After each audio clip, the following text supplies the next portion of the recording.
Naam. Bwana, inaonekana kwamba kwa namna moja au nyingine bibie Kajala Masanja anapitia wakati mgumu kutokana na baadhi ya vitu ambavyo vimekuwa vikiendelea huko mitandaoni. Tunafahamu kabisa Kajala bwana hivi karibuni alikumbatiana na Harmonize, na Juma Lokole ndiye ambaye alikuwa amechochea tukio hilo kutokea. Sasa hili ni tukio ambalo hakupendezwa nalo hata kidogo mwanae Paula, lakini pia ukiachana issue ya Paula, watu wengine kadhaa na wengine pia walionekana kama vile hawakupendezwa nalo na wakaanza kumsema vibaya Kajala. Sasa Kajala bwana akawekaga vijembe fulani hivi ambavyo tumevizungumza katika video zilizopita hapa Trend TV, lakini this time around ni kwamba Kajala ameona kwamba basi amwachie Mungu. Umeona bwana kitu cha busara zaidi ambacho Kajala ameamua kukifanya ni kwamba yote ambayo amekuwa akisemwa huko mitandaoni ameona bora amrudie Mungu, anyamaze kimya, kwa sababu hata mwanae tu mwenyewe na yeye pia amekuwa ni mmoja kati ya watu ambao wamemsema au wamemnyali na wameonyesha wazi kwamba hawakupendezwa na kile kitendo ambacho alichokuwa amekifanya pale uwanjani baada ya Juma Lokole kumsogeza Harmonize karibu yake na yeye kukumbatiana naye. Umeona bwana? So ujumbe wa Kajala ameandika kwamba hii dunia bila Mungu ni nzito sana.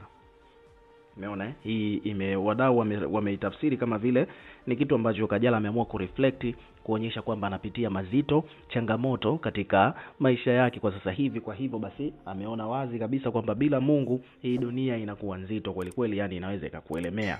Kwa hiyo huu ni ujumbe ambao Kajala ameuandika kwamba dunia bila Mungu ni nzito sana. Maneno haya ya mwigizaji wa filamu, kuna page hapa imekuja kuripoti hivyo kwamba maneno haya ya mwigizaji wa filamu wa Bongo Movie Kajala Masanja ameandika kwenye ukurasa wake wa Instagram akiwa amepatanisha na picha zake mpya. Umeona bwana? Sasa ngoja nikusomee comments ambazo zimejitokeza baada ya Kajala kufanya hicho ambacho amekifanya siku hii ya leo. Haya ni maoni sasa ya wadau mbalimbali baada ya Kajala kuposti picha zake hizo mpya.